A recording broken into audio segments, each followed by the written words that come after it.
Nakahawak ako sa mainit na tasa ng tsaa. Mainat na inilalapag ito sa harap ng aking binan na si Doña Carmen, habang nanunuot sa aking ilong ang amoy ng sampagita at namamatay na kandila sa paligid ng kabaong ni Papa. Sa gitna ng aking pangungulila, ang tanging iniisip ko ay ang pagsilbihan, ang pamilyang itinuring kong akin sa loob ng 5 taon. Kahit patila, yelo ang turing nila sa akin. Ngunit sa ikatlong hakbang ko pabalik sa tabi ni Koji, isang puting sobre ang marahas niyang inilapag sa ibabaw ng salamin ng kabaong ni Papa. Pirmahan mo na yan, Yumi. Ayoko nang magpanggap na mahal ka dahil lang sa utang na loob sa tatay mong karpintero. Malamig na utos ni Koji.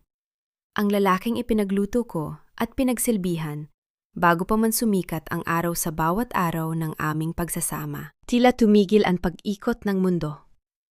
Tiningnan ko ang mga papel. Isang kasunduan para sa annulment. Sa harap ng kabaong ng aking ama, kung saan hindi pa natutuyo ang mga bulaklak, nagawa niyang ilabas ang kataksilang ito. Sa tabi niya, humakbang pasulong si Shayna, ang kanyang sekretarya, na suot ay isang itim na bestida na masyadong maikli para sa isang lamay. Don't be so dramatic, Yumi. Buntis ako at hindi pwedeng lumaking bastardo ang anak namin ni Koji dahil lang sa pagiging martir mo. Sabi ni Shayna habang nakangisi, ang kanyang tinig ay puno ng panunuya na tila ba siya ang biktima sa sitwasyong ito. Sumingit din si Doña Carmen. Ang kanyang muka ay walang bakas ng habag. Yumi, be professional. Isipin mo ang reputasyon ng pamilya. Ngayong wala na ang tatay mo, na tanging dahilan kung bakit kita pinayagang pumasok sa pamamahay ko, wala ka ng puwang dito. You're just a liability now. Pirmahan mo na para makakuha si Koji ng bagong loan sa bangko bilang isang bachelor. Kailangan ng business ang perang yon. Naramdaman ko ang gipit na hangin sa loob ng kapilya. Pinagmasdan ko silang tatlo. Ang asawang binigyan ko ng lahat ng aking lakas, ang biyenang itinuring kong tunay na ina, at ang babaeng sumira sa aking tahanan. Gusto nalang gamitin ang kamatayan ni Papa bilang hagdan para sa kanilang pansariling ganid. Pinipilit nila ako sa isang sulok, sa ilalim ng bigat ng aking pighati. Naniniwalang titiklop ako at iiyak sa kanilang harapan. Ngunit may isang bagay na hindi nila alam. Sa bawat salitang lumalabas sa kanilang maruruming bibig, ang apoy ng pag-ibig na dati ay nagpapainit sa aking dibdib ay tuluyang nagmamanhid. Nagiging isang matalas at malamig na piraso ng bakal. 5 taon. 5 taon akong naging anino, naging sunod-sunuran, at naging taming ng kanilang mga pagkakamali. Inisip ko na ang aking sakripisyo ay magbubunga ng tunay na pamilya. Ngunit ang nakuha ko lamang ay ang pagdura sa dangal ng aking yumaong ama. Sa sandaling iyon, ang huling hibla ng aking pagiging mapagtiis ay tuluyang naputol. Ang Yumi na kilala nila, ang Yumi na laging yumuyuko at humihingi ng paumanhin, ay kasama ng nalibing sa huling hininga ni Papa. Hindi ako sumigaw. Hindi ako humagulgol. Sa halip, naramdaman ko ang isang kakaibang katahimikan na bumabalot sa aking buong pagkatao. Isang lohika na kasing talim ng labaha ang namayani sa aking isipan. Kinuha ko ang panulat na iniyabot ni Shayna. Pinagmasdan ko ang mukha ni Koji na puno ng pagkainip at kawalang galang.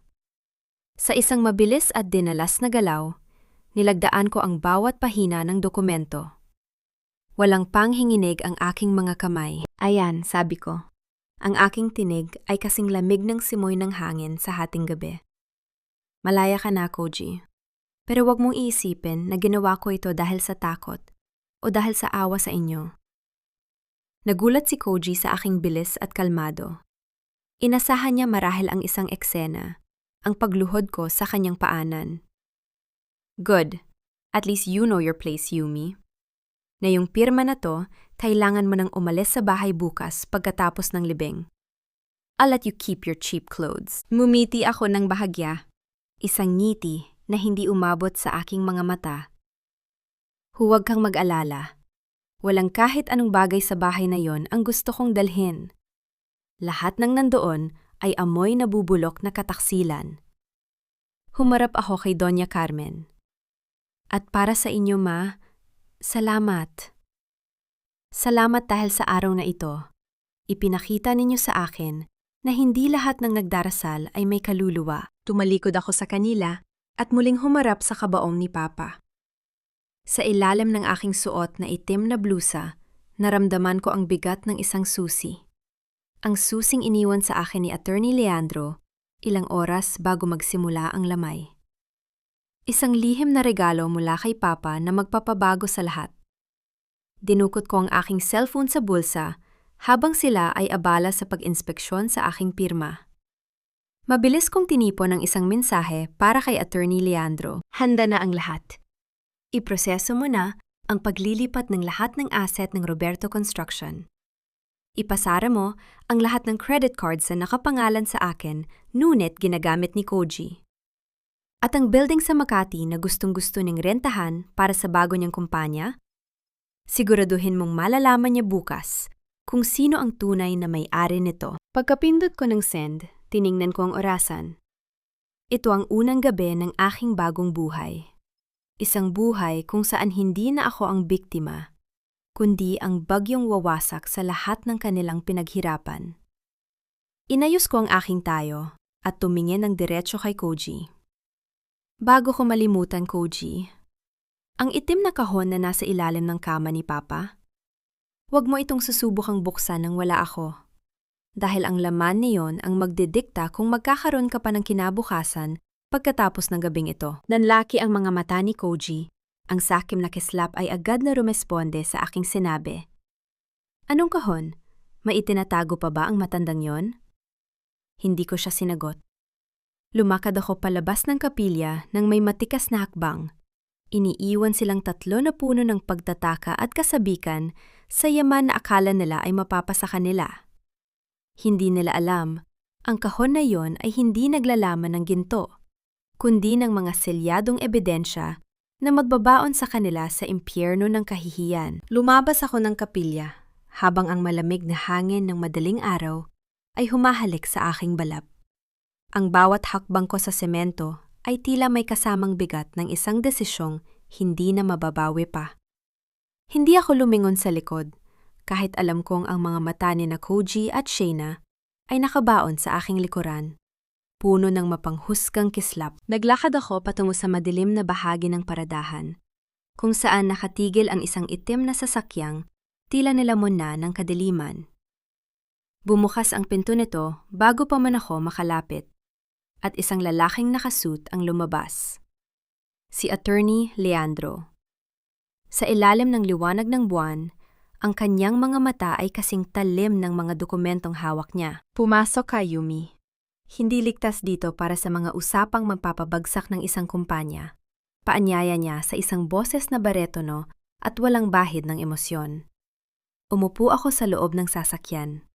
Ang amoy ng mamahaling leather at bagong linis na interior ay malayo sa amoy ng kandila at kamatayan sa loob ng kapilya. Tumingin ako kay Leandro, ang tanging tao na pinagkatiwalaan ni Papa bago ito mawala. Ginawa mo ba? Tanong niya, habang sinisimulan ang pagmamaneho palayo sa simbahan. Pirma na ang lahat. Malaya na sila.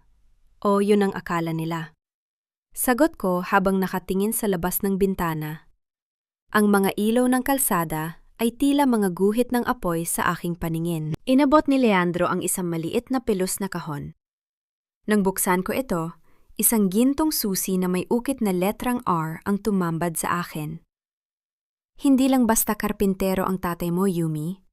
Si Don Roberto ay ang arkitekto sa likod ng halos lahat ng matatayog na gusali sa Makati at BGC. Pinili niyang mamuhay ng simple para makita kung sino ang mananatili sa tabi mo kapag wala ka ng maiaalok na yaman. Naramdaman ko ang pagkirot ng aking puso. Si Papa, kahit sa huling sandali, ako pa rin ang iniisip niya. Alam ba niyang lulukohin ako ni Koji? Sandaling tumahimik si Leandro bago sumagot. May hinala siya, pero gusto niyang ikaw mismo ang makatuklas. Sabi niya, ang bakal ay kailangang dumaan sa apoy para tumibay. Ngayon, ang apoy ay nasa harap mo na. Ang tanong, hahayaan mo bang tupukin ka nito? O ikaw ang magsisilbing apoy na tutupok sa kanila? Isang mapait na tawa ang kumawala sa aking mga labi. Matagal na akong naging abo, Leandro. Ngayon, gusto ko namang makita kung paano sila masusunog sa sarili nilang kasakiman. Inilabas ni Leandro ang isang tablet at ipinakita sa akin ang live feed ng mga bank account ni Koji. Gaya ng iniutos mo, lahat ng credit lines na nakadikit sa pangalan mo ay pinutol na namin.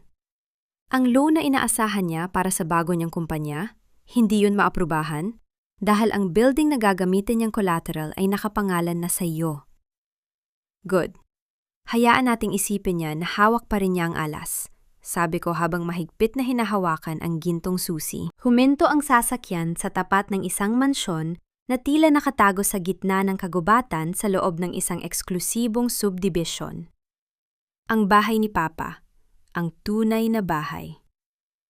Mula sa sandaling ito, Yumi, lalamunin ka ng mga buwaya. Ang pamilya ni Koji ay hindi titigil hanggat hindi nila nakukuha ang lahat. Handa ka na bang maging mas malupit sa kanila? Seryosong tanong ni Leandro habang nakatitig sa aking mga mata. Bumaba ako ng sasakyan at tiningnan ang dambuhalang pintuan ng mansyon. Leandro, sa loob ng 5 taon, natuto akong maging bulag at bingi. Ngayong dilat na ang aking mga mata, sisiguraduhin kong bawat patak ng luha ko noon ay babayaran nila ng dugo at kahihiyan. Bago ako tuluyang pumasok, narinig ko ang mahinang tunog ng notification sa aking cellphone.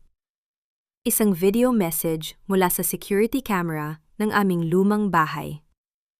Nakita ko roon sina Koji at Shayna. Hinalughob nila ang kwarto ni Papa. Pilit na binubuksan ang itim na kahon gamit ang martilyo at pait. Napanghisi ako. Ang mga hangal. Hindi nila alam na ang bawat pagpalo nila sa kahon na yon ay nagpapadala ng direktang alerto sa pulisya para sa tangkang pagnanakaw. Simulan na natin ang laro, Koji. Bulong ko sa hangin. Pumasok ako sa loob ng mansyon at sa bawat yabag ng aking sapatos sa marmol na sahig, nararamdaman ko ang pagbabalik ng aking kapangyarihan. Ngunit sa gitna ng katahimikan, may isang tawag mula sa hindi kilalang numero ang pumasok sa aking telepono. Sinagot ko ito. At ang boses sa kabilang linya ay sapat na para patigilin ang tibok ng aking puso. Yumi, akala mo ba ganun lang kadali iyon? Hindi mo pa kilala kung sino ang tunay mong kinakalaban. Pumasok ako sa bahay na itinuring kong santuwaryo sa loob ng 5 taon. Ngunit ang hanging sumalubong sa akin ay hindi na amoy tahanan. Amoy ito ng mura at masangsang na pabango ni Shayna, na tila lason na humahalo sa bawat sulok ng silid. Ang mga maleta ni Shayna ay nakabalandra sa gitna ng sala, tila mga bandila ng pananako. Nakita ko siyang nakaupo sa paborito kong sofa, suot ang aking sutlang robe na regalo pa ni Papa noong huling kaarawan ko. Hawak niya ang paborito kong tasa, ang tasang may ukit ng aking pangalan. Oh, nandito ka na pala, Yumi, bumad ni Shayna habang dahan-dahang humihigop ng kape. Huwag kang mag-alala, tinutulungan lang kitang mag-declutter. Masyado kasing boring at luma ang panlasa mo sa decor. I'm planning to change everything into gold and marble. It fits Koji's new status better, don't you think? Hindi ako sumagot. Nanatili akong nakatayo. Ang aking muka ay tila isang pader na walang emosyon. Pinagmasdan ko ang bawat kilos niya, bawat mapang uyam ng ngiti, habang iniisip ang bawat sentimong ginastos ko para sa bahay na ito mula sa sarili kong maliit na sahod noon. Lumabas si Doña Carmen mula sa kusina. May dalang listahan ng mga dapat gawin. Yumi, bakit nakatayo ka lang dyan? Na yung pinirmahan mo na ang annulment papers, wala ka ng karapatang tumira dito ng libre. Pero dahil mabait ako, papayagan kitang manatili hanggang matapos ang libing ni Roberto. Basta't maging kapaki-pakinabang ka. Inihagis niya sa paanan ko ang isang basket ng mga maruruming damit. Yan ang mga damit ni Shayna. Masela ng mga tela niyan, kaya gusto kong kamayin mo ang paglalaba. At siguraduhin mong walang maiiwang mansa. Shayna is sensitive right now. Ay kung nai-stress ang apu ko dahil sa kapabayaan mo. Tiningnan ko ang basket. Pagkatapos ay tumingin ako ng diretso sa mga mata ni Doña Carmen. Ang babaeng ito, na pinagsilbihan ko ng higit pa sa sarili kong ina, ay tinitingnan ako ngayon na tila isang basahang kailangang itapon.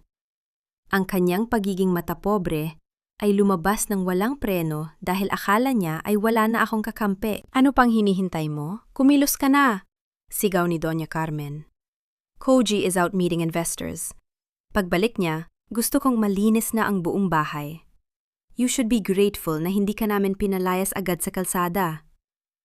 Lumapit ako sa basket at dahan-dahang binuhat ito. Naramdaman ko ang pagmamasid ni Shayna, ang kanyang mahinang tawa na tila isang huni ng ahas. Akala nila ay nanalo na sila. Akala nila ay itong basket na ito ang simbolo ng aking pagkatalo. Opo ma, sabi ko. Ang boses ko ay kalmado at malalim. Walang kahit anong panginginig. Lalaban ko ang lahat. Gaya ng sabi ninyo, dapat ay walang maiwang mansa. Sisiguraduhin kong sa susunod na mga araw, magiging malinis ang lahat. Pati na ang mga kasalanang itinago ninyo sa loob ng bahay na ito. Bahagyang natigilan si Doña Carmen sa talim ng aking pananalita. Ngunit agad ding bumalik ang kanyang mapang-aping anyo. Aba, sumasagot ka na? Bilisan mo na at huwag ng maraming satsat. Naglakad ako patungo sa laundry area. Habang inilalabas ko ang mga damit ni Shayna, naramdaman ko ang bawat hibla ng tela sa aking mga kamay. Sa bawat kusot, sa bawat pagbuhos ng tubig, tila naghuhugas din ako ng aking sariling kahinaan. Ang bawat patak ng tubig sa sahig ay nagpapaalala sa akin na ang bawat sakripisyo ko rito ay may katapat na kabayaran. Habang abala ako, narinig ko ang malakas na boses ni Koji sa sala. Tila kakarating lang niya. Ma, nasaan ang titulo ng bahay na ito? Kailangan kong ipakita sa bangko bukas para sa final approval ng credit line ko. Pagalit na tanong ni Koji. Nasa vault mo, di ba? Sagot ni Doña Carmen. Wala doon. Kanino ko pa hinahanap? At bakit hindi gumagana ang mga card ko? Pagdating ko sa gasolinahan, declined lahat. Isang malamig na ngiti ang sumilay sa aking mga labi, habang nakatingin sa bumubulang sabon sa aking mga kamay. Kinuha ko ang aking cellphone mula sa bulsa ng aking apron at tiningnan ang mensahe mula kay Leandro. The transfer is complete. You are now the sole owner of the land where their house stands. Their eviction notice is ready on your command. Pinunasan ko ang aking mga kamay at lumabas ng laundry area. Nakita ko si Koji na namumutla habang paulit-ulit na sinusubok ang tawagan ang bangko. Koji, tawag ko sa kanyang pangalan. Sapat na para lumingon siyang may halong inis. Ano? Huwag mo akong busitin ngayon, Yumi. Marami akong problema. Huwag kang masyadong mag-alala sa titulo, sabi ko habang dahan-dahang lumalapit sa kanya. Hindi mo na kailangang hanapin yon, dahil ang bahay na ito, hindi na ito collateral. Ito na ang magsisilbing unang kabayaran sa lahat ng ninakaw mo sa akin. Nanlaki ang mga mata ni Koji. Anong pinagsasabi mo? Eksaktong sa sandaling yon, isang malakas at sunod-sunod na katok ang narinig mula sa pintuan. Nang buksan ito ni Doña Carmen, tumambad sa kanila ang dalawang lalaking nakauniporme ng sheriff, kasama si Attorney Leandro na may hawak na opisyal na dokumento. Mr. Koji Salvador? Tanong ng sheriff. Dala namin ang utos para sa agarang pag-audit ng lahat ng ari-arian sa loob ng bahay na ito. At meron din kaming notice of ownership dispute. Nanatiling nakatayo si Koji sa gitna ng sala. Ang kanyang muka ay nagpapalit-palit ng kulay mula sa maputla patungo sa kulay ube dahil sa galit. Habang ang sheriff ay nagsisimulang mag-ikot para markahan ang mga kagamitan, mabilis na lumapit si Koji kay Attorney Leandro at sinubok ang hablutin ang mga dokumento. Anong ownership dispute ang pinagsasabi nyo? Akin ang bahay na ito. Pinaghirapan ko ito. Sigaw ni Koji. Ang kanyang boses ay umaalingaw-ngaw sa buong kabahayan, puno ng desperasyon. Humarang ang sheriff at mahinahong itinulak si Koji pabalik. Mr. Salvador, manatili po kayong kalmado. Ang lupang kinatatayuan ng bahay na ito ay nakapangalan kay Don Roberto. Ayon sa kasulatan, ang bahay ay itinayo gamit ang pondo mula sa isang trust fund na para lamang kay Yumi. Hindi po collateral ang ari-ariang ito sa anumang utang ninyo. Lumingon sa akin si Koji. Ang kanyang mga mata ay nanlilisik. Yumi, anong ginawa mo? Pinapakialaman mong business ko. Alam mo bang nakasalalay ang hinaharap natin dito? Ang hinaharap ng anak ko kay Shayna. Hindi ako kumibo. Nanatili akong nakaupo sa isang silya. Pinagmamasdan ang bawat putil ng pawis na namumuo sa kanyang noo. Ang dating maawain kong puso ay tila naging isang piraso ng bato na hindi matitinag ng kanyang mga sigaw. Sumugod din si Doña Carmen sa harap ko. Ang kanyang mga daliri ay nakaturo sa aking mukha. Ikaw na babae ka! Napakawalang utang na loob mo. Pagkatapos ka naming kupkupin at bigyan ng marangal na pangalan, ganito ang igaganti mo? Inahas mo ang sarili mong asawa. Marangal na pangalan? Sa wakas ay nagsalita ako. Ang aking tinig ay mababa, ngunit sapat na para patahimikin ang lahat. Ang pangalang Salvador na ipinagmamalaki ninyo ay nabahira na ng dumi mula nang gamitin niyo ang pera ng tatay ko para tustusan ang inyong karangyaan. Ma, sa loob ng 5 taon, ako ang nagbayad ng inyong mga utang sa sugal. Ako ang bumibili ng inyong mga mamahaling gamot habang kayo ay abala sa panglalait sa akin. Sino sa atin ang tunay na walang utang na loob? Natigilan ang matanda. Hindi niya inasahan na ilalabas ko ang mga sikretong matagal ko nang itinatago para protektahan ang kanilang dangal. Biglang humagulgol si Shayna. Hinawakan ang kanyang tiyan at umarte na tila hihimatayin. Koji, ang baby. Sobrang stress na ako. Paalisin mo sila. Hindi ito makabubuti sa anak natin. Lumapit si Koji sa kanya at inakay siya, bago muling humarap sa akin nang may mapanirang tingin. Wala kang puso, Yumi. Papatayin mo ba ang magiging anak ko? Kung gusto mo ang bahay na ito, saksak mo sa baga mo. Pero wag mong isiping mananalo ka. Marami akong investors. Bukas na bukas, magsisimula na ang kumpanya ko. At hinding-hindi kita kakailanganin. Investors? Tanong ni Attorney Leandro habang may kinakalikot sa kanyang tablet. Mr. Salvador, tumawag po ang 7 sa inyong major investors sa aming opisina kanina lamang. Nalaman nilang ang pondong gagamitin ninyo ay galing sa illegal na pag-transfer ng assets mula sa kumpanya ni Don Roberto. Binawi na nila ang kanilang mga commitment. Sa madaling salita, bankrupt ka na bago pa man magsimula. Ang katahimikan sa sala ay naging nakabibingi. Ang tunog lamang ng paghinga ni Koji ang naririnig, mabilis at mababaw. Ang kanyang kumpanyang pinapang-arap ay gumuho na parang kastilyong buhangin sa harap ng aming mga mata. Hindi maaari, hindi! Kinuha ni Koji ang kanyang cellphone at pilit na tinatawagan ang kanyang mga partners. Ngunit bawat tawag niya ay napupunta lamang sa voicemail. Tumayo ako at lumapit sa kanya. Ang distansya namin ay sapat na para maamoy ko ang takot na bumabalot sa kanya. Ang akala mo ba ay hindi ko alam ang mga sekreto mo, Koji? Alam ko ang bawat pisong kinuha mo sa account ni Papa nung siya ay nasa ospital pa. Alam ko ang bawat gabi na kasama mo ang babaeng yan habang ako ay nagbabantay sa paghinga ng aking ama. Hinawakan ko ang kanyang panga, sapat na para mapilitan siyang tumingin sa akin. Ang akala mo ay mahina ako dahil nananatili akong tahimik. Pero ang totoo, pinagmamasdan ko lang kung paano mo hinuhukay ang sarili mong libingan. Ngayon, tapos na ang paghuhukay. Oras na para ilibing ka sa sarili mong kasalanan. Binitiwan ko siya at humarap kay Leandro. Attorney Leandro, ituloy ang audit. Gusto kong makuha ang bawat piraso ng alahas at bawat gamit na binili gamit ang pera ng pamilya ko. Na yon din. Habang ang mga tauhan ng sheriff ay nagsisimulang mag-impake ng mga gamit, si Doña Carmen ay napaupo sa sahig, humihikbi ng walang tunog. Si Shaina naman ay nanatiling nakatulala. Ang kanyang pangarap na maging reyna ng mansyong ito ay tuluyan ng naglaho. Lumakad ako patungo sa laundry area at kinuha ang basket ng mga damit na pinapalaban nila sa akin kanina. Lumapit ako kay Shaina at ibinuhos ang mga basang damit sa kanyang harapan. Ayon ang mga damit mo, Shaina.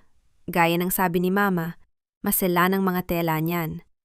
Baka gusto mong balhin yan sa kulungan kung saan pupunta si Koji para may magamit ka. Humarap ako sa kanila sa huling pagkakataon bago lumabas ng bahay. May 24 na oras kayo para lisanin ang bahay na ito. Pagkalipas nyon, ang sinumang maiiwan ay ipapa-arrest ko dahil sa trespassing. Habang naglalakad ako palayo, narinig ko ang malakas na pagtatalo ni Koji at Doña Carmen sa loob, nagisisihan at nagsisigawan. Ang ingay na yon ay nagsilbing musika sa aking pandinig. Isang himig ng hustisya na matagal kong hinintay. Sumakay ako sa sasakyan ni Leandro. Ano ang susunod nating gagawin? Tanong niya habang pinapaandar ang makina. Pumunta tayo sa opisina, sagot ko habang nakatingin sa gintong susi sa aking kamay. Gusto kong makita ang mukha ni Koji kapag nalaman niyang ang bawat contract na nilagdaan niya ay may selyo na ng aking kumpanya. Ngunit bago kami makalayo, isang itim na van ang humarang sa aming daan. 2 lalaking nakamaskara ang bumaba at sa kanilang mga kamay ay may hawak na mga baril. Naramdaman ko ang marahas na pagpreno ng sasakyan ni Leandro. Sapat na para halos humampas ang aking noo sa dashboard. Sa harap namin, ang itim na van ay tila isang dambuhalang kabaong na humarang sa aming kalayaan. Ang bawat segundo ng katahimikan ay tila binibilang ng mabilis na tibok ng aking puso. Ngunit sa gitna ng panganib, ang aking isip ay nanatiling kasing lamig ng yelo. Bumukas ang pinto ng van. 2 lalaki ang lumabas. Ang kanilang mga muka ay nababalot ng itim na tela at ang mga baril sa kanilang kamay ay nakatutok ng diretso sa aming salamin. Ngunit ang mas nakakagimbal ay ang dahan-dahang paglabas ng isang pamilyar na figura mula sa likuran ng mga tauhang iyon. Si Koji. Ang kanyang mamahaling suit ay gusot-gusot na, ang kanyang buhok ay gulo, at ang kanyang mga mata ay puno ng baliw na determinasyon. "Yumi, bumaba ka dyan!" sigaw ni Koji. Ang kanyang boses ay nanginginig sa pagitan ng galit at takot. "Ibigay mo sa akin ang susi ng itim na kahon. Ibigay mo sa akin ang lahat ng ninakaw mo, at baka hayaan ko pa kayong mabuhay ni Leandro." Nanatili akong nakaupo. Hindi ko binuksan ang pinto. Tiningnan ko si Leandro na mahigpit ang hawak sa manibela. Ang kanyang muka ay walang bakas ng kaba. "Koji, you're making a huge mistake. Kidnapping and attempted murder? Are you that desperate?" Sigaw ko mula sa loob. Sapat na para marinig niya sa labas. "Desperate? Sinira mo ang buhay ko, Yumi. Ninakaw mo ang lahat ng para sa akin." Lumapit si Koji sa bintana at marahas na kinatok ang salamin gamit ang dulo ng baril. "Don't test me. Akala mo ba matalino ka? Akala mo ba mananalo ka sa akin? Isang kalabit lang ng gatilyo, tapos ang pagiging donya mo." Dahan-dahan kong ibinaba ang bintana. Sapat lang para makita niya ang aking mga mata. Hindi ko ipinakita ang kahit anong takot. Sa halip, tiningnan ko siya ng may halong pait at panghahamak. "Nakakaawa ka, Koji," bulong ko. "Huling gabi na ng lamay ni Papa, at sa halip na humingi ka ng tawad sa kanya, mas pinili mong maging isang kriminal. Do you really think that box contains money? Do you think it will save your bankrupt soul? Huwag mo akong litsuran. Give me the key." "The key is not with me." Pagsisinungaling ko ng may matikas na muka. "Nasa loob yun ng kapilya, sa ilalim ng kabaong ni Papa. Kung gusto mo talagang makuha, kailangan mong humarap sa kanya. Handa ka na bang makita ang multo ng taong pinatay mo?" Natigilan si Koji. Ang pagbanggit ko sa pagkamatay ni Papa ay tila isang sampal na nagpagising sa kanyang konsensya. Ngunit agad din itong nalamon ng kanyang kasakiman. Nagsisinungaling ka. Alam kong nasa iyo yon. Koji, listen to me. Pagpapatuloy ko. Ang boses ko ay kalmado at mapanuri. Bago ka gumawa ng kahit anong bagay na pagsisisihan mo, tignan mo muna ang paligid mo. Akala mo ba mag-isa lang kaming pumunta rito? Eksaktong sa sandaling yon, ang paligid ng madilim na kalsada ay binalot ng asul at pulang liwanag. Ang tunog ng mga sirena ng pulisya ay nagsimulang umalingaw-ngaw mula sa malayo. Mabilis na lumalapit sa aming kinaroroonan. Nanlaki ang mga mata ni Koji.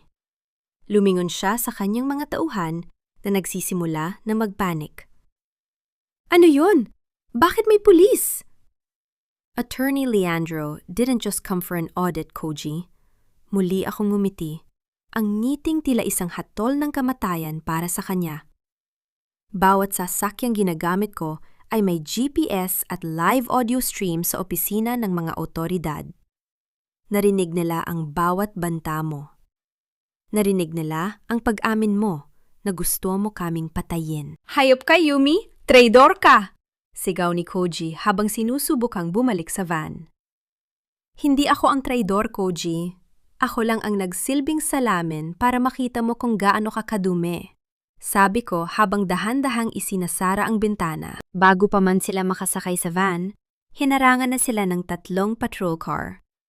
Ang marahas na pagbukas ng mga pinto ng pulisya at ang mga utos na sumuko ay pumuno sa katahimikan ng gabi. Nakita ko kung paano itinulak si Koji sa semento. Ang kanyang mukha ay nakasubsob sa dumi habang pinipusasan siya. Bumaba ako ng sasakyan at lumapit sa kanya. Pinagmasdan ko ang lalaking dati kong minahal na ngayon ay wala nang iniwan, kundi ang dumi sa ilalim ng aking sapatos. Yumi, tulungan mo ako! Ma, tulungan niyo ako! Pagmamakaawa niya, ang kanyang tapang kanina ay naglaho na parang bula. Ang itim na kahon, Koji, bulong ko habang nakayuko sa kanya. Gusto mo ba talagang malaman ang laman yon? Bukas, sa pagbabasa ng huling testamento, malalaman mo.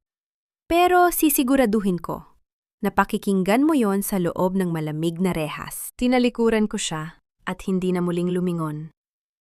Sumakay ako sa sasakyan ni Leandro at naramdaman ko ang pagod na unti-unting dumadaloy sa aking katawan.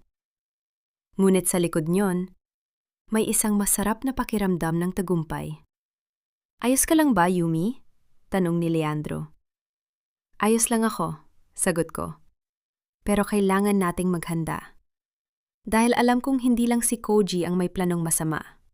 Ang nanay niya, si Doña Carmen, hindi siya papayag na matalo ng ganito lang. Tiningnan ko ang madilim na kalsada patungo sa huling gabi ng lamay. Ang laban ay hindi pa tapos, ngunit sa unang pagkakataon, ako na ang may hawak ng mitsa. Bumalik ako sa kapilya, kung saan nananatiling nakahimlay ang aking ama. Ang amoy ng namamatay na kandila at ang halimuyak ng mga bulaklak ay tila nagpapaalala sa akin na malapit na ang katapusan ng isang yugto. Ngunit pagpasok ko pa lamang, ang katahimikan ng banal na lugar ay binalot ng matinis na sigaw ni Doña Carmen. Nasaan ang anak ko? Anong ginawa mo kay Koji, Yumi? Sumugod siya sa akin. Ang kanyang muka ay punong-puno ng galit at ang kanyang mga mata ay tila nagbabaga. Kasunod niya si Shaina na panay ang punas ng mga peking luha sa kanyang pisingi. Nanatili akong nakatayo ng matuwid. Nasa lugar siya kung saan siya nararapat, ma. Sa presinto. Doon niya pagbabayaran ang tangkang pagkidnap at pagbabanta sa buhay ko. Walang hiya ka. Pagkatapos ka naming pakainin at bigyan ng bubong sa loob ng 5 taon. Dinuro-duro ako ni Doña Carmen. Ang kanyang boses ay umaalingaw-ngaw sa loob ng kapilya. Ako ang kumuha sa iyo mula sa kahirapan. Ako ang nagbigay sa iyo ng pagkakataong maging bahagi ng pamilyang Salvador. Ganyan ba ang utang na loob mo? Huminga ako ng malalim at tinitigan siya ng diretso sa kanyang mga mata. Utang na loob? Ma, baka nakakalimutan ninyo. Ang bawat pisong ipinangsusugal ninyo gabi-gabi ay galing sa allowance na ibinibigay sa akin ni Papa. Ang bawat alahas na suot ninyo ngayon, Ako ang tumubos niyan sa sanglaan noong nalunod kayo sa utang. Hindi ninyo ako kinuha mula sa kahirapan. Kinuha ninyo ako para maging ATM ng pamilyang ito. Natigilan ng matanda. Ang kanyang mga labi ay nanginig, ngunit walang salitang lumabas. Sa tabi niya, sumabat si Shayna sa isang pa-victim na tono. Yumi, paano na ang baby? Paano na ang anak namin ni Koji kung makukulong siya? Wala kang puso. Ang baby? Lumapit ako kay Shayna, sapat na para makita ang kanyang pagkailang.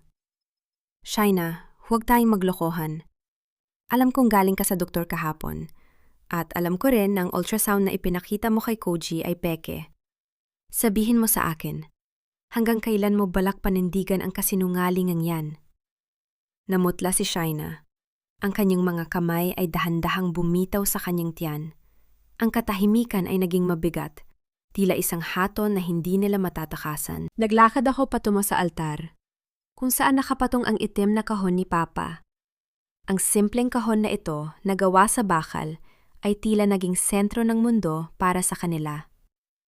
Kahit nasa gitna ng kahihiyan, nakita ko ang kislap ng kasakiman sa mga mata ni Doña Carmen nang makita ang kahon. Ibigay mo sa akin ang kahon na yan, utos ni Doña Carmen. Pilit na pinapatatag ang kanyang boses. Karapatan ko yan bilang asawa ni Koji at bilang nanay sa pamamahay na ito. Siguradong may mga alahas at titulo dyan na itinago ang tatay mo. Gusto ninyong makuha ito? Inangat ko ang kahon. Ang bigat nito ay nagpapaalala sa akin ng lahat ng sakripisyo ni Papa. Sige, buksan ninyo. Pero babalaan ko kayo, ang kahon na ito ay may sensor.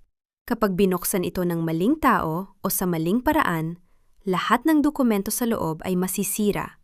At ang ebidensyang nakatago rito ay direktang maipapadala sa Bureau of Internal Revenue at sa National Bureau of Investigation. Nananakot ka lang, akmang hahablutin ni Doña Carmen.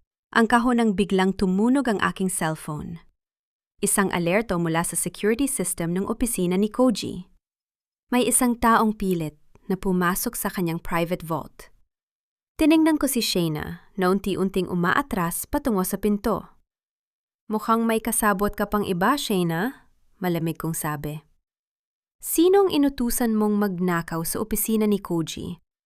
Habang nandito ka at nag-a-acting. Hindi nakasagot si Shayna at biglang tumakbo palabas ng kapilya. Ngunit bago pa man siya makalayo, hinarangan siya ni Attorney Leandro kasama ang 2 gwardiya. Miss Shayna, kailangan ninyong sumama sa amin para sa interogasyon, sabi ni Leandro. Humarap ako kay Doña Carmen, na ngayon ay tila isang lantang gulay na napasandal sa kabaong ni Papa. Ma, bukas ang huling gabi ng pasyam.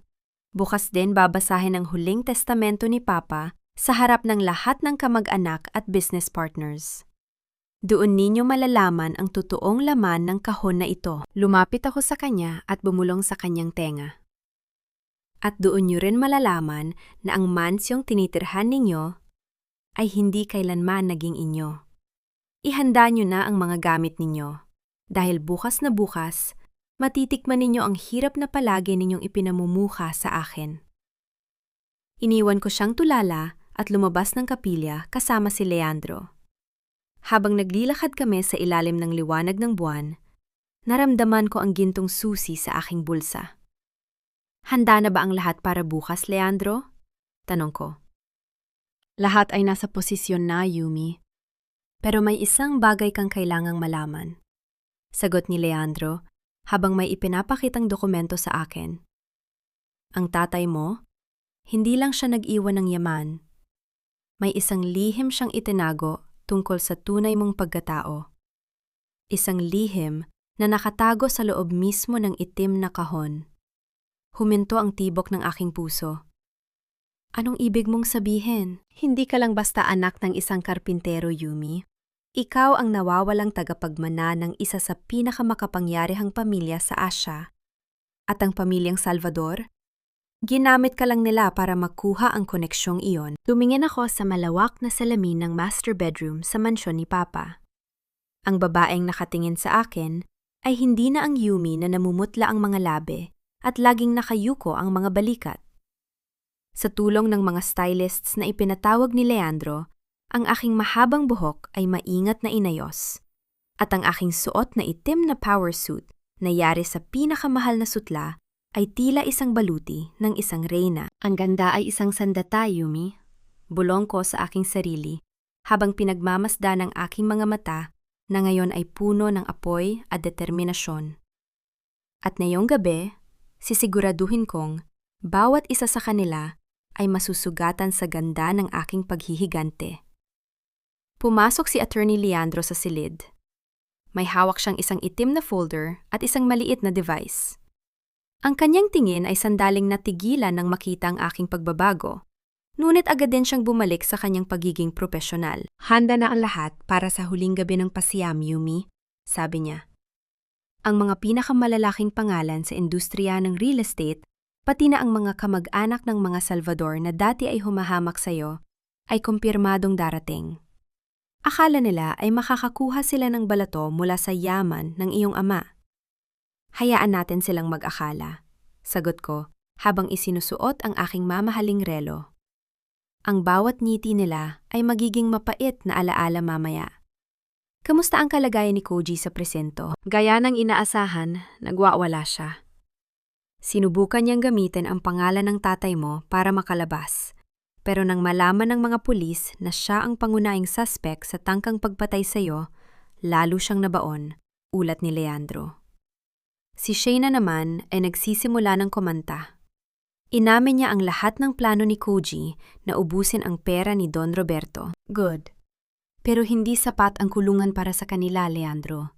Gusto kong maranasan nila ang mawala ng dangal sa harap ng mga taong pinagmalakihan nila. Lumapit ako sa bintana at tiningnan ang mga sasakyang nagsisimulang pumarada sa harap ng kapilya. Nakita ko si Doña Carmen na bumaba mula sa isang taxi. Isang malaking pagbagsak mula sa kanyang dating marangyang sasakyan na hinatak na ng bangko kaninang hapon. Suot pa rin niya ang kanyang mga alahas. Pilit na nagpapanggap na siya pa rin ang reyna ng mga Salvador. Leandro, tungkol sa sinabi mo kagabi, tungkol sa tunay kong pagkatao.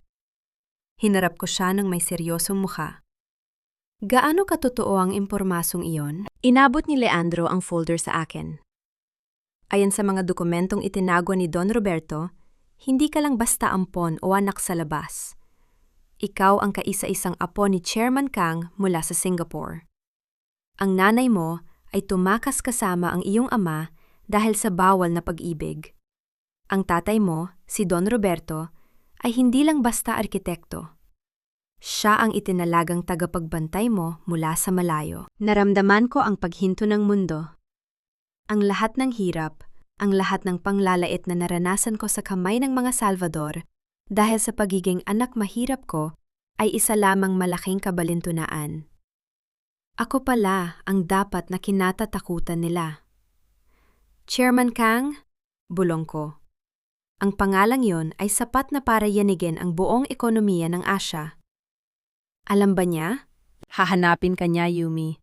Pero bago iyon, kailangan mong tapusin ang laban na sinimulan mo rito. Ang huling testamento ni Don Roberto ang magsisilbing tulay mo patungo sa tunay mong trono. Kinuha ko ang aking itim na clutch bag at tumingin sa huling pagkakataon sa salamin. Ang pagiging naku ay tapos na. Ngayon, sisimulan ko na ang pagiging isang tunay na donya. Pagbaba ko sa sasakyan sa tapat ng kapilya, ang lahat ng bulungan ay biglang tumigil. Ang mga dating kaibigan ni Doña Carmen na laging tumitingin sa akin mula ulo hanggang paa ay tila nakakita ng isang multo. Ang aking bawat hakbang sa pulang carpet ay naglalabas ng tunog ng otoridad. Nakita ko si Doña Carmen sa malayo. Kausap ang ilang mga investors. Pilit na nagbebenta ng mga ari-arian na hindi naman sa kanya. Nang makita niya ako, nanlaki ang kanyang mga mata. Ang kanyang bibig ay bumukas, ngunit walang tunog na lumabas. Magandang gabi, ma, bati ko sa kanya. Ang aking tinig ay matamis, ngunit may talim ng isang punyal. Mukhang masaya ang lahat. Handa na ba kayo sa pagbabasa ng testamento? Yumi, ikaw ba yan? Tanaw ng isang matandang babae na pinsan ni Koji. Ang kanyang mga mata ay puno ng ingit. Bakit ganyan ang suot mo? Saan ka kumuha ng pera? Ninakaw mo ba ang pera ni Roberto? Ang pera ni Papa ay nasa tamang kamay, tita. Maugong kong sagot para marinig ng lahat. At mamaya, malalaman ninyo kung sino sa inyo ang dapat magbalik ng bawat sentimong ninakaw ninyo sa pamilyang ito. Eksaktong sa sandaling iyon, ang pinto ng kapilya ay bumukas at pumasok ang isang grupo ng mga lalaking nakasuit na may tatak ng National Bureau of Investigation. Kasunod nila ang isang matandang lalaki na may dalang baston na ginto. Ang bawat yabag nito ay tila nagpapayanig sa sahig. Lahat ay napatingin sa kanya. Hindi siya pamilyar sa mga Salvador, pero ang aura niya ay sapat na para mapayuko ang lahat. Tumigil siya sa harap ko at tiningnan ako mula ulo hanggang paa. "You look exactly like your mother, Yumi," sabi ng matanda sa wikang Ingles. Ang kanyang boses ay puno ng kapangyarihan. "Chairman Kang?" Bulong ni Doña Carmen. Ang kanyang boses ay nanginginig sa takot. Ang bilyonaryo mula sa Singapore? Ngumiti ang matanda, ngunit ito ay isang ngeti na walang halong awa. "I am here to claim what is mine." At ang sinumang naglakas loob na saktan ang aking apo ay kailangang maghanda para sa kanilang katapusan. Naramdaman ko ang paglamig ng paligid. Ang mga Salvador na kanina ay nakatingala. Ngayon ay tila mga langgam na nagkakagulo sa harap ng isang dambuhala. Ngunit bago pa man makapagsalita si Chairman Kang, isang malakas na sigaw ang narinig mula sa gilid ng kapilya. Si Koji. Nakatakas siya mula sa presinto at ngayon ay may hawak na kutsilyo, nakatutok sa leeg ni Shayna na dinala rin doon ng mga pulis para sa komprontasyon. "Yumi! Ibigay mo sa akin ang kahon o papatayin ko ang babaeng ito." Baliw na sigaw ni Koji. Ang kanyang mga mata ay nanlilisik sa galit at desperasyon. Tiningnan ko ang kutsilyong nakatutok sa leeg ni Shayna. Ang talim nito ay kumikislap sa ilalim ng mga chandelier ng kapilya. Ngunit, mas matalas pa rito ang pot na nakikita ko sa mga mata ni Koji. Pawis na pawis siya. Ang kanyang polo ay basa na ng malagkit na katas ng takot at ang bawat panghinginig ng kanyang kamay ay nagpapakita kung gaano na siya kadesperado. Hindi ako natinag. Hindi ako sumigaw. Sa halip, humakbang ako ng isa pasulong, ang tunog ng aking takong sa sahig ay tila isang hatol na dahan-dahang lumalapit sa kanya. "Yumi, huwag kang lalapit! Papatayin ko siya! Ibigay mo sa akin ang susi!" Sigaw ni Koji. Ang kanyang boses ay pumiyok. Isang tunog ng isang lalaking alam na ang kanyang oras ay tapos na. "Sige, Koji, ituloy mo." Hamon ko sa kanya. Ang aking tinig ay kasing lamig ng marmol na kinatatayuan namin. "Saksakin mo siya. Tutal, pareho naman kayong traidor." Isang saksak at mawawala ang dalawang problemang sumira sa buhay ko. "Sa tingin mo ba ay may pakialam pa ako sa babaeng yan?" Natigilan si Koji. Maging si Shayna ay napatigil sa pag-iyak at tumingin sa akin nang may halo ng gulat at takot. Hindi nila inasahan ang ganitong reaksyon. Inakala nilang gagamitin nila ang aking konsensya. Ngunit, ang konsensyang iyon ay matagal ko nang ibinaon kasama ni Papa. "Koji, look at yourself." Patuloy ko habang patuloy na lumalapit. "You are holding a woman who lied to you about her pregnancy. You are threatening a family that you've already milked dry. And you are doing all of this in front of Chairman Kang." Lumingon si Koji kay Chairman Kang, na nananatiling nakatayo ng matikas. Ang kanyang mga security personnel ay dahan-dahang pumapaligid sa kanila. Ang presensya ng aking lolo ay tila isang dambuhalang anino na lumamon sa maliit na mundo ni Koji. Sino ba talaga ang matandang ito? Nanginghinig na tanong ni Koji. "He is the man who can erase your entire existence with one phone call, Koji." Sagot ko. At siya ang taong magsisiguradong ang bawat segundo ng buhay mo sa kulungan ay magiging impyerno. Sa gitna ng tensyon, si Doña Carmen ay biglang lumapit sa akin, pilit na hinahawakan ng aking braso. Yumi, anak, pigilan mo sila. Sabihin mo sa lolo mo na pamilya tayo. Koji is just confused. Maayos pa natin ito, di ba? I'll make Shayna disappear. Just please, save my son. Marahas kong iwinaksi ang kanyang kamay. Pamilya? Ma, tinapon niyo na ang salitang yan nung inihay niyo sa akin ang annulment paper sa harap ng kabaong ni Papa. Ngayon, manood kayo kung paano gumuho ang lahat ng pinaghirapan ninyong kasinungalingan. Isang mabilis na galaw ang nangyari. Dahil sa taranta at panghihina, lumuwag ang hawak ni Koji sa kutsilyo. Hindi na nag-atubili si Attorney Leandro at ang mga tauhan ni Chairman Kang. Sa isang iglap, narinig ang malakas na tunog ng pagbagsak ng katawan ni Koji sa sahig, habang mabilis siyang dinadapa at pinupusasan. Ang kutsilyo ay tumalsik at tumama sa paanan ng kabaong ni Papa, tila isang huling alay ng pagkatalo. Hinihingal na napaupo si Shayna, hinahawakan ang kanyang leeg, ngunit walang lumapit sa kanya. Lahat ng mata ay nakatuon sa akin, habang dahan-dahan kong kinukuha ang itim na kahon mula sa altar. The time has come, sabi ko sa buong kapilya. Ginamit ko ang gintong susi. Ang tunog ng pag-ikot ng lock ay tila musika sa aking pandinig. Nang bumukas ang takip, ang lahat ay tumahimik. Inasahan nila ang mga brilyante, ginto o bulto-bultong pera. Ngunit ang bumungad sa kanila ay isang simpleng digital tablet at isang makapal na asul na folder. Pinindot ko ang screen ng tablet at ang isang video message ni Papa ay lumabas sa malaking monitor ng kapilya na ginagamit para sa mga slideshow ng lamay. Koji, ang boses ni Papa ay mahina ngunit malinaw. Kung pinapanood mo ito, ibig sabihin ay pinili mo ang madilim na landas. Alam ko ang bawat gamot na pinalitan mo. Alam ko ang bawat laso na unti-unting pumatay sa akin. Ngunit higit sa lahat, alam ko na hindi mo mahal ang anak ko. Nanlaki ang mga mata ni Koji habang nakadapa sa sahig.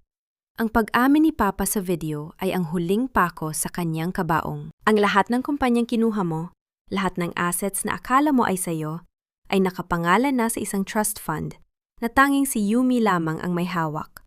Pagpapatuloy ni Papa sa video. Iniwan kita ng walang kahit isang sentimo, Koji. Binigyan kita ng pagkakataong magbago, pero mas pinili mo ang ginto kaysa sa dangal. Humarap ako sa mga Salvador at sa lahat ng mga investors na naroroon. As of this moment, every contract signed by Koji Salvador under Roberto Construction is null and void. Ang mansyon, ang mga sasakyan, at maging ang mga alahas na suot ninyo ngayon, Doña Carmen, ay pag-aari na ng Kang Group of Companies. Hindi maaari! Sigaw ni Doña Carmen habang pilit na hinuhubad ng mga sheriff ang kanyang mga brilyanteng singsing at kuwintas bilang bahagi ng asset seizure. Yumi, maawa ka. Maawa? Tiningnan ko siya ng diretsyo. Naawa ba kayo sa akin nung pinapalaba niyo sa akin ang damit ng kabit ng anak ninyo?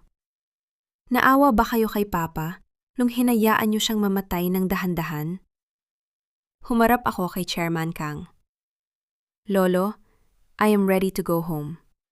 Pero bago iyon, gusto kong makita silang mailabas sa lugar na ito nang walang kahit ano. Habang hinihila palabas ng mga pulis si Koji at Shayna, at habang kinakaladkad si Doña Carmen dahil sa pagwawala, nanatili akong nakatayo sa tabi ng kabaong ni Papa. Ramdam ko ang kanyang kapayapaan. Ngunit bago kami tuluyang makalabas, lumapit si Attorney Leandro sa akin. Ang kanyang muka ay seryoso. Yumi, may huling dokumento sa ilalim ng folder. Hindi ito tungkol sa yaman. It's a letter from your mother. Binuksan ko ang liham at ang unang pangungusap ay tila isang bagong bagyo na paparating. Yumi, ang iyong ama ay hindi namatay dahil sa sakit o sa lason ni Koji. May mas malalim na dahilan kung bakit niya kailangang umalis. At ang taong nag-utos noon ay nasa loob mismo ng pamilya Kang. Naramdaman ko ang panlalamig ng aking dugo. Tumingin ako kay Chairman Kang na naghihintay sa akin sa labas. Ang kanyang ngiti ay tila isang maskara na ngayon ko lang napansin. Hinawakan ko ng mahigpit ang liham ni Ina. Sapat na para bahagyang mayupi ang gilid ng papel, ngunit nanatiling blanko ang aking mukha. Sa paligid ko, ang kaguluhan ay tila isang malabong ingay. Ang paghila ng mga pulis kay Koji, ang pagwawala ni Doña Carmen habang hinuhubad ang kanyang mga alahas, at ang mga bulungan ng mga taong kanina lang ay hinahamak ako. Dahan-dahan kong ibinaling ang aking tingin kay Chairman Kang. Nakatayo siya doon, matikas at tila isang matibay na haligi. Ngunit sa unang pagkakataon, napansin ko ang kislap sa kanyang mga mata na hindi ko makita kung ito ba ay pagmamahal o pagkagutom sa kapangyarihan. Ang bawat kunot sa kanyang noo ay tila isang mapa ng mga lihim na hindi ko pa kayang basahin. "Yumi, iha?" tawag niya sa akin. Ang boses niya ay malalim, punong-puno ng otoridad na tila nakasanayan ng sundin ng lahat. "Bakit ka natigil? Ang sasakyan ay naghihintay na. Iiwan na natin ang dumi ng pamilyang ito. It's time for you to take your rightful place in the Kang Empire." Isang mabilis na desisyon ang kailangan kong gawin. Ipinasok ko ang liham sa loob ng aking clutch bag at ibinigay ang isang maliit na senyas kay Leandro. Sa isang sulyap, naintindihan niya ang ibig kong sabihin. Mag-ingat. Huwag magtitiwala sa kahit kanino.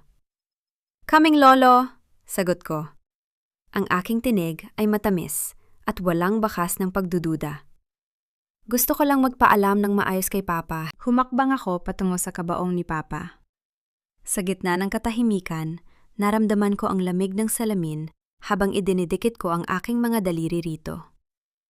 "Pa, salamat sa babalang ito. Akala ko ay tapos na ang laban nang maipakulong ko si Koji. Ngunit mukhang papasok pa lang ako sa tunay na yungib ng mga leon." Humarap ako sa natitirang Mama Salvador na ngayon ay nakaluhod sa sahig habang pinalilibutan ng mga sheriff.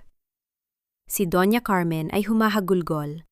Ang kanyang muka ay punong-puno ng kolorete na kumalat dahil sa luha.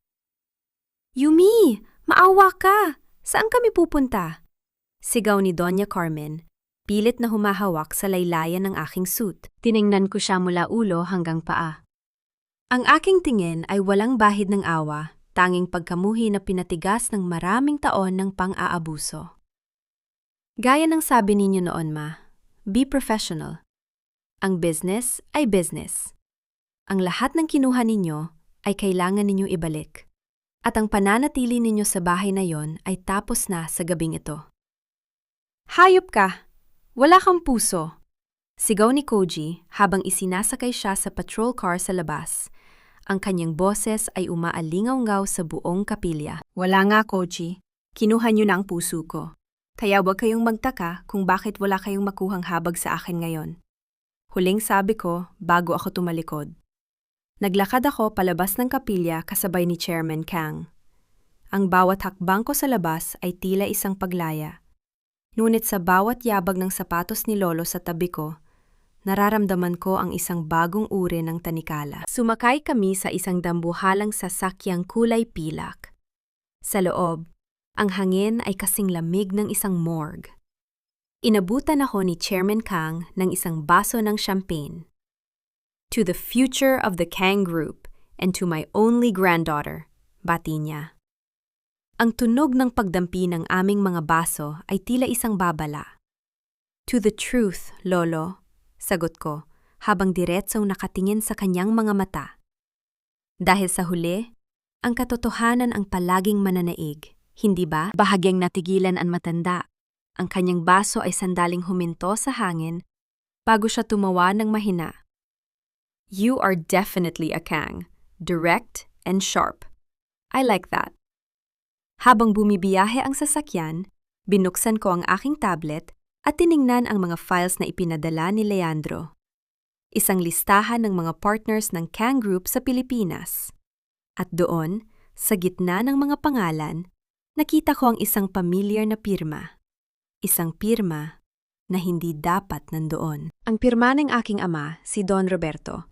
Sa isang dokumentong nagsasabing isinusuko niya ang lahat ng kanyang karapatan sa yaman ng mga kangkapalit ng aking kaligtasan. Naramdaman ko ang galit na kumukulos sa aking dibdib.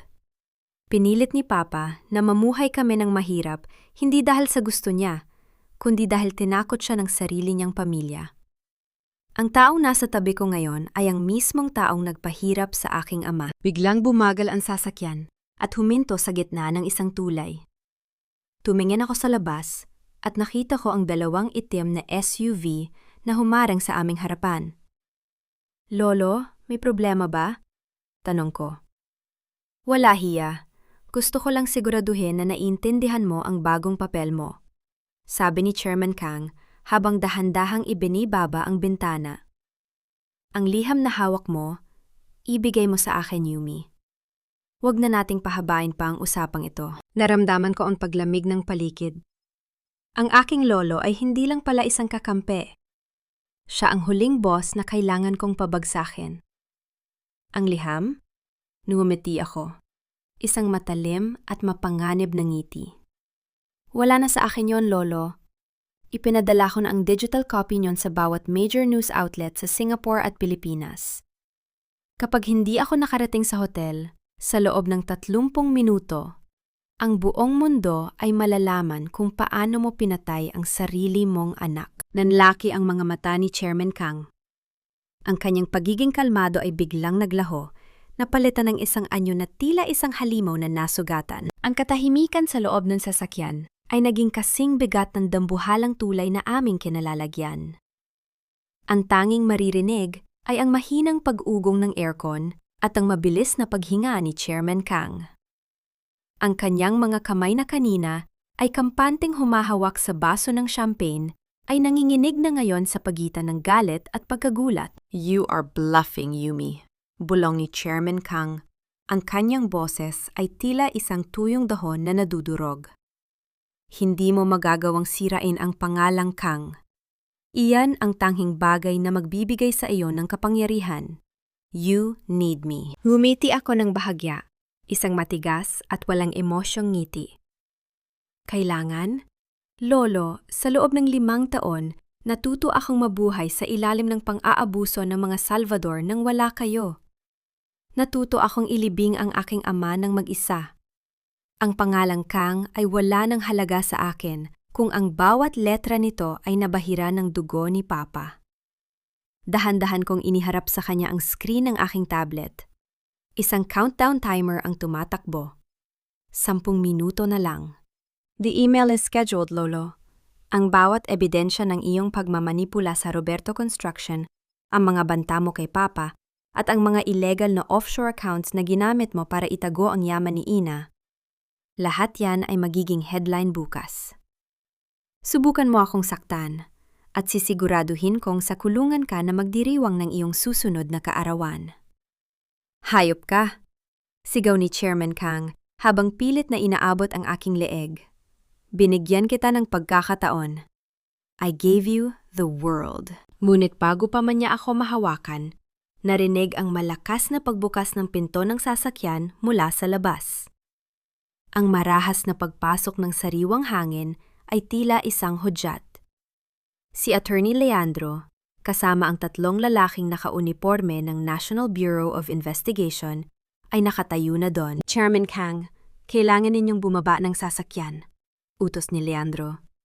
Ang kanyang boses ay walang alinlangan. Meron kaming warrant of arrest para sa obstruction of justice at complicity sa pagkamatay ni Roberto Construction CEO, Roberto Kang Valdez. Nabitawan ni Chairman Kang ang kanyang baso. Ang mamahaling alak ay tumapon sa kanyang suit, tila isang mansa ng pagkatalo na hindi na mabubura. Tumingin siya sa akin. Ang kanyang mga mata ay puno ng pait. Inutusan mo ba ang sarili mong abogado na traidorin ako, Yumi? Hindi siya traidor, Lolo. Sabi ko habang dahan-dahang bumababa ng sasakyan, tumatayo sa gitna ng tulay, habang ang hangin ay nagpapalipad sa aking buhok. Si Leandro ay matagal nang nagtatrabaho para sa hustisya. Siya ang huling regalo ni Papa sa akin. Isang taong hindi mo kayang bilhin ng ginto. Pinanood ko kung paano pinalabas si Chairman Kang sa sasakyan. Ang kanyang matikas na anyo ay biglang lumiit. Ang bilyonaryong kinatatakutan sa buong Asya ay tila naging isang matandang mahinana lamang sa harap ng batas. Ang kanyang gintong baston ay kinuha ng mga awtoridad at sa unang pagkakataon, nakita ko ang tunay na takot sa kanyang mukha. Lumapit sa akin si Leandro. Inabutan ako ng isang jacket para protektahan ako sa lamig. Ayos ka lang ba? Hinding-hindi ako naging ganito kaayos, Leandro. Sagot ko habang nakatingin sa malayo kung saan ang mga ilaw ng lungsod ay kumikislap. Is it over? Halos, Yumi, sabi ni Leandro. Ang kanyang mukha ay biglang nag-iba ng timpla. Pero may kailangan kang malaman. May tumawag mula sa selda ni Koji kanina lamang. Bago siya dalhin sa maximum security, may iniwan siyang mensahe para sa iyo. Ano yun? Sabi niya, ang itim na kahon, hindi pa yon ang huli. Ang tunay na treasure ni Don Roberto ay hindi pera o ebidensya. May isang dokumento sa ilalim ng kabaong ni Papa na hindi natin nakuha. Kumunot ang aking no. Ano ang ibig mong sabihin? Shayna confessed something else before she was processed. Pagpapatuloy ni Leandro, ang kanyang tinig ay bumaba sa isang bulong. Ang accident na pumatay sa nanay mo, may isa pang tao na kasama sa loob ng sasakyan noon gabing yon. Isang tao na akala nating lahat ay patay na rin. Naramdaman ko ang paghinto ng tibok ng aking puso. Ang lahat ng akala ko ay tapos na. Ang lahat ng aking tagumpay ay biglang nabalutan ng isang bagong misteryo. Sino, Leandro? Sino ang taong yon? Tiningnan ako ni Leandro ng diretso sa mga mata. Ang kapatid ni Don Roberto. Ang amain mo na matagal nang nawawala. At ayon kay Shayna, siya ang taong nagbabayad sa mga abogado ni Koji ngayon. Eksaktong sa sandaling iyon, ang aking cellphone ay tumunog. Isang mensahe mula sa isang hindi kilalang numero. Isang litrato ang lumabas sa screen. Isang litrato ko habang nakatayo sa tulay na iyon, kinuha mula sa isang malapit na distansya. Kasunod nito ang isang maikling text. Welcome back to the family, Yumi. The real game is about to begin. Mabilis kong inilibot ang aking paningin sa madilim na paligid ng tulay. Ang bawat anino sa pagitan ng mga poste ng ilaw ay tila nagiging isang banta. Ang litratong nasa aking cellphone ay patunay na sa gitna ng aking pagkapanalo laban sa mga Salvador at kay Chairman Kang, may isang mas malaking mata na nagmamasid sa bawat galaw ko. Leandro, itrace mo ang numerong ito ngayon din? Utos ko habang iniabot sa kanya ang device. Ang aking boses ay hindi nanginig, ngunit ang bawat kalamnan sa aking katawan ay handa na sa muling pakikipaglaban. Mabilis na kumilos si Leandro. I'm on it, Yumi. Pero kailangan nating lisanin ang lugar na ito. Masyado tayong exposed dito sa tulay. Sumakay kaming muli sa sasakyan. Ngunit sa pagkakataong ito, 3 backup na SUV ang nakabuntot sa amin. Habang binabaybay namin ang daan, patungo sa mansyong dati kong tinitirhan, ang aking isip ay pilit na binubuo ang puzzle ng aking pagkatao. Ricardo. Ang pangalan ng aking amain ay tila isang sumpa na ngayon ko lang narinig. Bakit itinago ni Papa ang tungkol sa kanya? At bakit siya ang nasa likod ng mga abogado ni Koji? Pagdating namin sa mansyon, tumambad sa amin ang isang magulong eksena. Ang mga gamit ni na Doña Carmen ay nakakalat sa kalsada. Ang mga sheriff ay abala sa pagkakabit ng seized notice sa dambuhalang gate. Nakita ko si Doña Carmen, nakaupo sa ibabaw ng kanyang mga maleta, tila isang pulubing na wala ng bait. Nang makita niya ang aming sasakyan, sumugod siya sa bintana ko. Pilit na kinakatok ang salamin. Dahan-dahan ko itong ibinaba. Yumi, maawa ka! Pinapalayas nila kami. Saan kami pupunta sa gitna ng gabi? Sigaw ni Doña Carmen.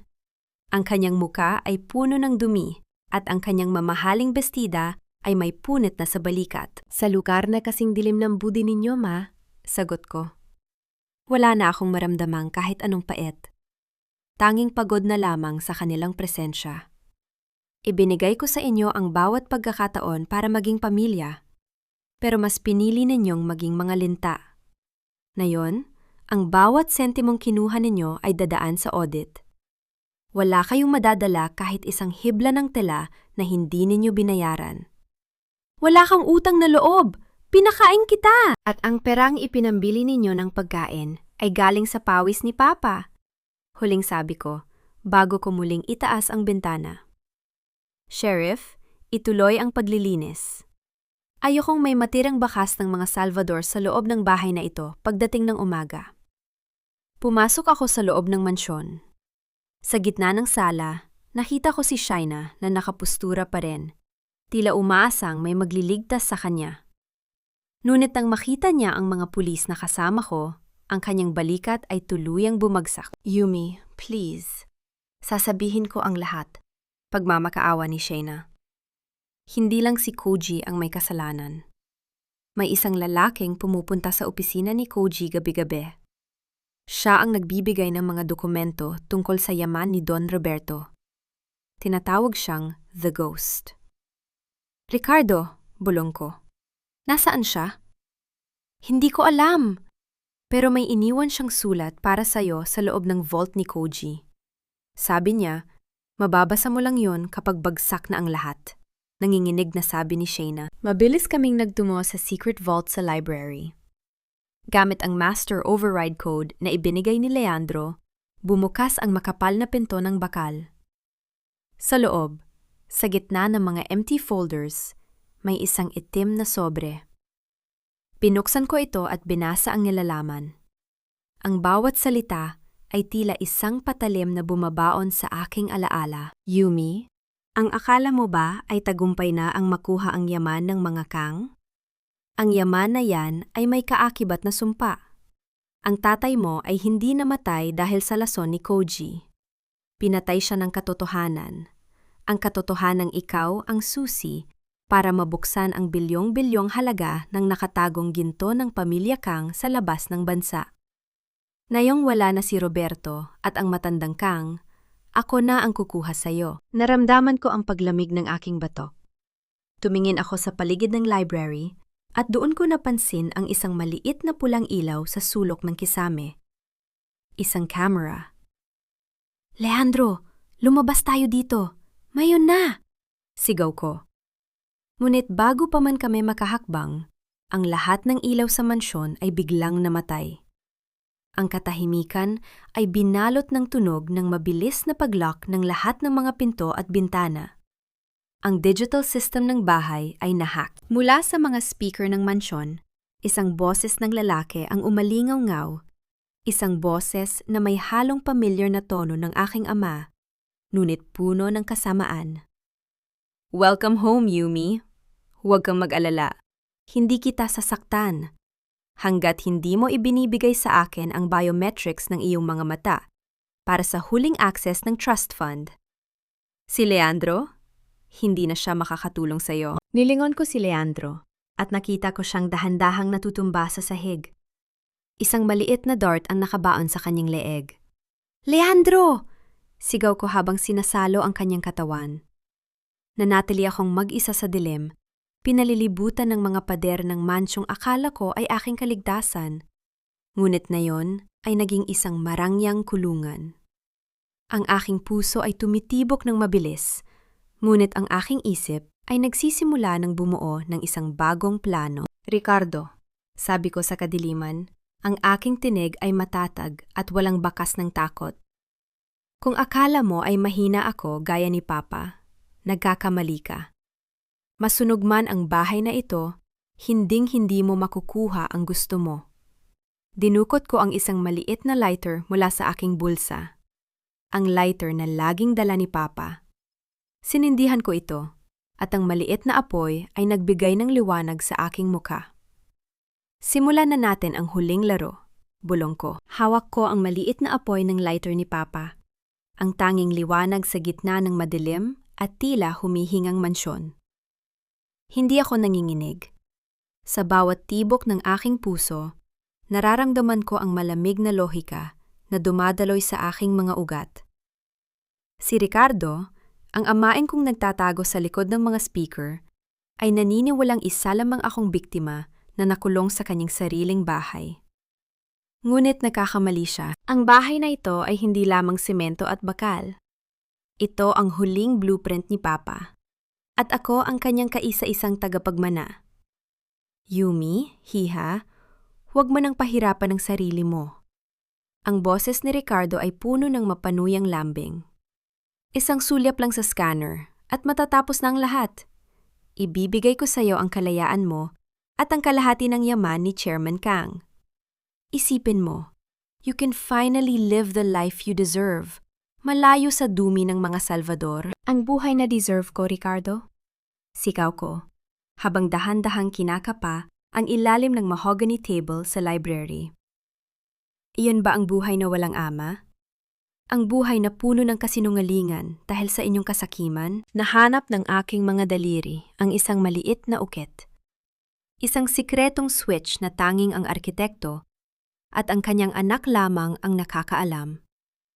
Sa isang mabilis na piga, narinig ang mahinang pag-ikot ng mga gear sa loob ng pader.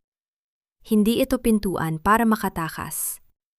Ito ang manual override para sa buong security system ng mansyon. You don't understand, Yumi. Your father was weak. He wanted to hide you, to keep you small. I am giving you the world. Galit na sigaw ni Ricardo nang mapansin niyang nawawala ang kontrol niya sa ilang kamera. Hindi ako itinago ni Papa para maging maliit, Ricardo. Sabi ko habang dahan-dahang hinihila ang nanghihinang katawan ni Leandro patungo sa panic room sa likod ng bookshelves. Itinago niya ako para protektahan ako mula sa mga halimaw na katulad mo. At ngayon, ang halimaw na iyon ay pumasok sa sarili niyang hawla. Biglang gumukas ang mga ilaw. Ngunit hindi ito ang normal na liwanag. Ang buong mansyon ay binalot ng mapulang ilaw ng emergency lockdown. Narinig ang sunod-sunod na pagbagsak ng mga bakal na shutter sa bawat bintana at pinto. Ang mansyon ay naging isang selyadong kabaong. At si Ricardo ay nasa loob, sa control room sa basement. Anong ginawa mo? Sigaw ni Ricardo. Maririnig ang kalabog ng kanyang pagsuntok sa mga monitor. I activated the sanctuary protocol, Ricardo. Malamig kong sagot habang binubuksan ang intercom. Sa loob ng 5 minuto, ang bawat pitak sa control room ay mapupuno ng fire suppression gas. Hindi ka makakahinga at hindi mo mabubuksan ang pinto mula sa loob. Ang tanging paraan para mabuhay ka ay ang sumuko sa mga awtoridad na ngayon ay pabalik na rito. You're crazy! Mamamatay din tayo ni Leandro! Hindi kami mamamatay. Dahil ang panic room, kung nasaan kami ay may sariling oxygen supply. Numiti ako, kahit alam kong hindi niya ako nakikita. You see, Ricardo, Papa was always 3 steps ahead of greed. He knew that one day, someone would try to take this house by force. He designed it to protect the innocent and suffocate the guilty. Narinig ko ang desperadong pagtakbo ni Ricardo sa basement. Ang kanyang mga sigaw ay unti-unting humihina habang nagsisimulang lumabas ang gas. Sa kabilang banda, naramdaman ko ang paggalaw ni Leandro sa aking tabi. Nagising na siya mula sa pagkakahilo. Yumi, ano nangyari? Mahinang tanong ni Leandro. Tapos na ang laro, Leandro. Bulong ko habang hinahawakan ang kanyang kamay. Nasa atin na ang kontrol. Pagkalipas ng ilang minuto, narinig ang marahas na pagpasok ng mga NBI agents mula sa main entrance gamit ang mga hydraulic tools. Ang lockdown ay natapos nang i-input ko ang huling password, ang petsa ng kaarawan ni Papa. Nakita ko kung paano inilabas si Ricardo mula sa basement. Habol ang kanyang hininga at nakapuso sa dumi. Ang kanyang mukha ay wala ng bakas ng kapangyarihan, tanging ang takot ng isang taong huling-huli sa akto. Humarap ako sa bukana ng mansyon, habang sumisikat ang unang liwanag ng araw. Ang mga Salvador ay wala na. Si Chairman Kang ay nasa likod ng rehas, at si Ricardo ay susunod na sa kanila. Ang bawat aninong bumulag sa akin sa loob ng 5 taon ay tuluyan ang napawi ng liwanag ng katarungan. Lumapit sa akin si Attorney Leandro. Maayos na ang kanyang kalagayan. Ano na ang plano mo ngayon, Yumi? You are the head of the Kang Empire and Roberto Construction. Ang buong mundo ay naghihintay sa susunod mong galaw. Tiningnan ko ang malawak na lupain sa harap ng mansyon. Hindi ko itutuloy ang imperyo ng takot ni Chairman Kang, Leandro. Sisirain ko ang mga pader na naghihiwalay sa mayaman at mahirap. Roberto Construction will build homes for the people, hindi lang para sa mga bilyonaryo. I will be the architect of a new legacy. Huminga ako ng malalim. Ang hanging pumasok sa aking baga ay hindi na amoy lason o pagtataksil. Malinis na ito. Malaya na ako. Halika na, Leandro. Sabi ko habang naglalakad palayo sa mansyon. May mas mahalaga pa tayong kailangang gawin. Ano yon? Pupunta tayo kay Papa. Gusto kong sabihin sa kanya na ang kanyang anak ay hindi na natatakot sa dilim. Sa huling pagkakataon, lumingon ako sa mansyon. Hindi na ito isang kulungan, kundi isang monumento ng aking paglaya. Ang Yumi na martir ay wala na. Ang natira ay isang babaeng may matalas na isip, matibay na puso, at isang kinabukasang siya mismo ang nagdisenyo. Tahimik ang sementeryo sa oras na ito ng hapon. Tanging ang malambing na bulong ng hangin sa mga dahon ng puno ng nara ang maririnig. Nakatayo ako sa harap ng puntod ni Papa, suot ang isang puting bestida na sumasalamin sa bagong simula ng aking buhay. Hindi na itim ang suot ko. Ang pighati ay dahan-dahan nang natutuyo, tila mga talulot ng bulaklak na nalalaglag upang bigyang daan ang bagong usbong. Inilapag ko ang isang maliit at makinis na katam. Ang paboritong kagamitan ni Papa sa kanyang pagkakarpintero, sa ibabaw ng marmol na lapida. Ito ang aking golden moment. Ang kagamitang ito ang nagturo sa akin na ang bawat magaspang na bahagi ng buhay ay kailangang dumaan sa haplos ng hirap upang lumabas ang tunay na ganda ng kahoy. Pa, tapos ng lahat! Bulong ko habang hinahaplos ang ukit ng kanyang pangalan. Ang bawat luhang ipinunla mo sa aking kaligtasan ay nagbunga na ng hustisya. Nabalitaan ko ang balita kaninang umaga mula kay Attorney Leandro. Si Koji at Ricardo ay nahatulan na ng habambuhay na pagkabilanggo dahil sa mga kasong mambubusal sa kanilang mga bibig sa loob ng mahabang panahon. Si Shayna naman, matapos malaglagan ng kanyang dinadalang kasinungalingan, ay napilitang bumalik sa probinsya.